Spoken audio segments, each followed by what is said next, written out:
Assalamualaikum warahmatullahi wabarakatuh. Perkenalkan, nama saya Muflihun dengan NIM 23040450245. Di sini saya akan membahas tentang sejarah singkat, definisi atau konsep, kurikulum yang cocok untuk saat ini, dan juga implementasi ketika di lapangan pada teori-teori belajar. Sejarah teori kognitif. Teori kognitif muncul pada awal abad ke-20 sebagai kritik terhadap behaviorisme yang mendominasi psikologi pada saat itu. Tokoh-tokoh awal dalam teori kognitif termasuk Jean Piaget dan Lev Vygotsky dan Jerome Bruner.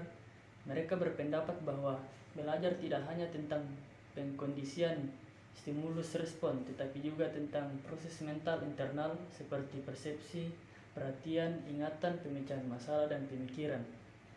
Definisi teori kognitif itu menekankan bagaimana proses mental berperan dalam belajar. Teori ini berfokus pada bagaimana individu memperoleh, memproses, menyimpan, dan menggunakan informasi.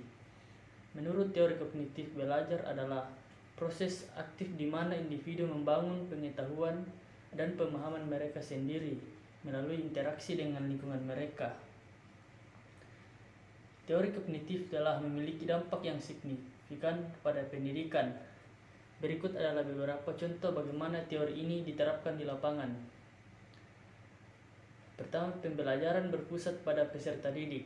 Pendekatan ini menekankan kebutuhan dan minat individu peserta didik dan memberikan mereka lebih banyak kendali atas pembelajaran mereka sendiri. Pembelajaran kooperatif. Pendekatan ini mendorong peserta didik untuk bekerja sama dalam kelompok untuk menyelesaikan tugas-tugas. Hal ini dapat membantu mereka untuk mengembangkan keterampilan komunikasi, pemecahan masalah, dan berpikir kritis. Penggunaan teknologi. Teknologi dapat digunakan untuk menciptakan pengalaman belajar yang interaktif dan menarik, yang dapat membantu peserta didik untuk belajar lebih efektif. Penilaian autentik. Penilaian autentik mengukur apa yang benar-benar dapat dilakukan peserta didik daripada hanya pengetahuan hafalan mereka. Hal ini dapat membantu peserta didik untuk melihat nilai dari apa yang mereka pelajari. Kaitan dengan kurikulum saat ini. Kurikulum saat ini banyak negara semakin menekankan prinsip-prinsip teori kognitif. Hal ini terlihat dalam fokus pada keterampilan berpikir kritis. Peserta didik didorong untuk mengembangkan kemampuan mereka untuk menganalisis informasi, mengevaluasi argumen, dan memecahkan masalah. Keterampilan komunikasi. Peserta didik didorong untuk mengembangkan kemampuan mereka untuk berkomunikasi secara efektif, secara lisan dan tertulis.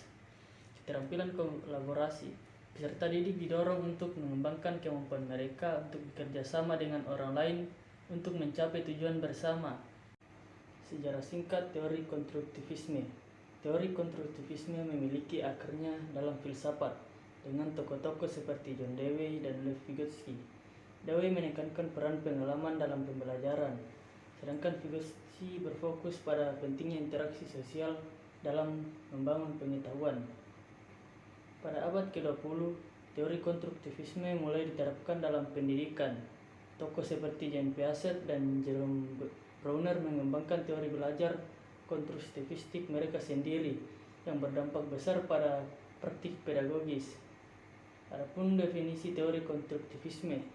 Teori konstruktivisme memandang pengetahuan sebagai hasil konstruksi individu berdasarkan pengalaman dan interaksi dengan lingkungan. Dalam pandangan ini, belajar adalah proses aktif di mana individu membangun pemahaman mereka sendiri tentang dunia. Implementasi teori konstruktivisme di lapangan. Teori konstruktivisme dapat diimplementasikan di lapangan melalui beberapa pendekatan seperti pembelajaran berpusat pada peserta didik. Pendekatan ini menempatkan peserta didik pada pusat proses pembelajaran, mendorong mereka untuk menjadi pembelajar aktif dan mandiri. Pembelajar berbasis proyek. Pendekatan ini melibatkan peserta didik dalam proyek-proyek nyata yang memungkinkan mereka untuk menerapkan pengetahuan dan keterampilan mereka dalam konteks yang bermakna. Pembelajaran kolaboratif. Pendekatan ini mendorong peserta didik untuk bekerja sama dengan satu sama lain untuk menyelesaikan tugas dan membangun pengetahuan bersama. Pembelajaran berdiferensiasi. Pendekatan ini mengakui bahwa peserta didik memiliki gaya dan kebutuhan yang berbeda-beda dan menyediakan berbagai cara bagi mereka untuk belajar. Kurikulum saat ini di banyak negara semakin menekankan prinsip-prinsip konstruktivisme. Hal ini terlihat dalam fokus pada keterampilan berpikir kritis dan pemecahan masalah. Kurikulum saat ini mendorong peserta didik untuk mengembangkan kemampuan mereka untuk berpikir kritis dan memecahkan masalah, yang merupakan keterampilan penting untuk membangun pengetahuan secara mandiri. Komunikasi dan kolaborasi. Kurikulum saat ini juga menekankan pentingnya komunikasi dan kolaborasi, yang merupakan keterampilan penting untuk bekerja sama dengan orang lain dalam membangun pengetahuan bersama. Pembelajaran berbasis proyek. Pembelajaran berbasis proyek menjadi semakin umum dalam kurikulum saat ini karena memberikan peserta didik kesempatan untuk menerapkan pengetahuan dan keterampilan mereka dalam konteks yang bermakna. Sejarah teori humanistik. Teori humanistik muncul pada tahun 1950-an sebagai kritik terhadap teori belajar tradisional yang berfokus pada behaviorisme dan kognitivisme. Tokoh-tokoh utama dalam teori ini antara lain Abraham Maslow, Charles Roger, dan Erich Fromm. Mereka melaksanakan pentingnya kebebasan individu, aktualisasi diri, dan pengalaman belajar yang bermakna. Adapun teori humanistik. Teori humanistik memandang belajar sebagai proses holistik yang melibatkan seluruh aspek individu, termasuk pikiran, perasaan, dan tindakan. Belajar dianggap bermakna jika relevan dengan kebutuhan dan minat individu, dan jika memungkinkan mereka untuk tumbuh dan berkembang. Beberapa strategi pembelajaran yang didasarkan pada teori humanistik. Pembelajaran berpusat pada peserta didik. Peserta didik diberi kebebasan untuk memilih apa yang ingin mereka pelajari dan bagaimana mereka ingin mempelajarinya. Pembelajaran berbasis pengalaman. Peserta didik belajar melalui pengalaman langsung, seperti proyek, simulasi, dan permainan peran. Pembelajaran kolaboratif. Peserta didik bekerja sama dalam kelompok untuk menyelesaikan tugas dan belajar dari satu sama lain. Pembelajaran efektif. Peserta didik dibantu untuk mengembangkan kesadaran diri, empati, dan keterampilan interpersonal. Kaitannya dengan kurikulum saat ini. Kurikulum saat ini di banyak negara semakin menekankan prinsip-prinsip teori humanistik. Hal ini terlihat dalam fokus pada pengembangan keterampilan abad ke-21. Isinya itu keterampilan seperti berpikir kritis, kreativitas, dan komunikasi adalah penting untuk kesuksesan di abad ke-21.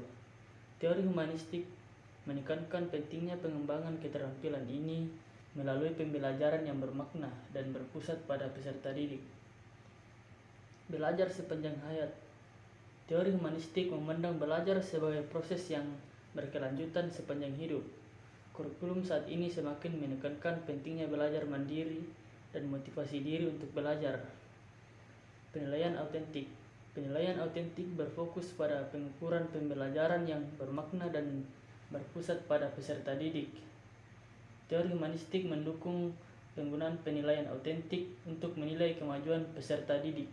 Dalam psikologi behaviorisme yang didirikan oleh John B. Watson pada awal abad ke-20, behaviorisme berfokus pada hubungan antara stimulus dan respons dan mengabaikan peran proses mental internal. Tokoh penting lainnya dalam teori perilaku termasuk B.F. Skinner dan Ivan Pavlov. Teori perilaku menyatakan bahwa perilaku manusia dipelajari melalui pengkondisian.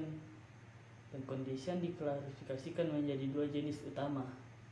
Yang pertama, pengkondisian klasik, asosiasi antara stimulus netral dengan stimulus yang tidak terkondisi yang secara alami memicu respons. Contohnya anjing yang belajar mengaitkan bel dengan makanan, itu stimulus tidak terkondisi. Setelah berbunyi secara berulang sebelum makanan diberikan, stimulus terkondisi. Yang kedua, pengkondisian operan, memperkuat atau melemahkan perilaku berdasarkan konsekuensinya. Contoh, seorang anak yang menerima pujian karena mendapatkan nilai bagus di sekolah akan lebih termotivasi untuk belajar di masa depan. Teori perilaku behavioristik telah diterapkan di berbagai bidang, termasuk pendidikan, pelatihan hewan, dan terapi perilaku dalam pendidikan. Teori perilaku digunakan untuk meningkatkan motivasi siswa, memberikan penguatan positif, misalnya pujian atau hadiah untuk perilaku yang diinginkan, dan konsekuensi negatif, misalnya teguran untuk perilaku yang tidak diinginkan.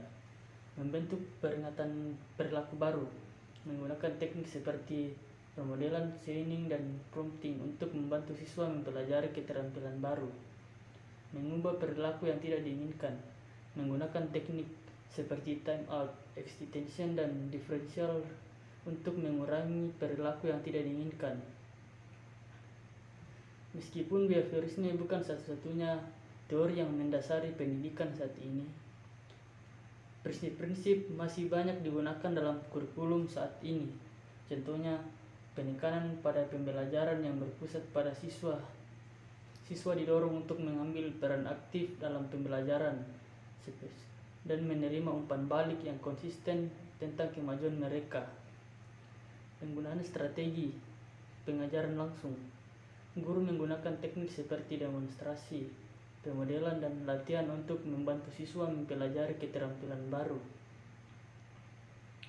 Penggunaan penilaian berbasis kinerja. Siswa dinilai berdasarkan kemampuan mereka untuk mendemonstrasikan keterampilan dan pengetahuan yang telah mereka pelajari.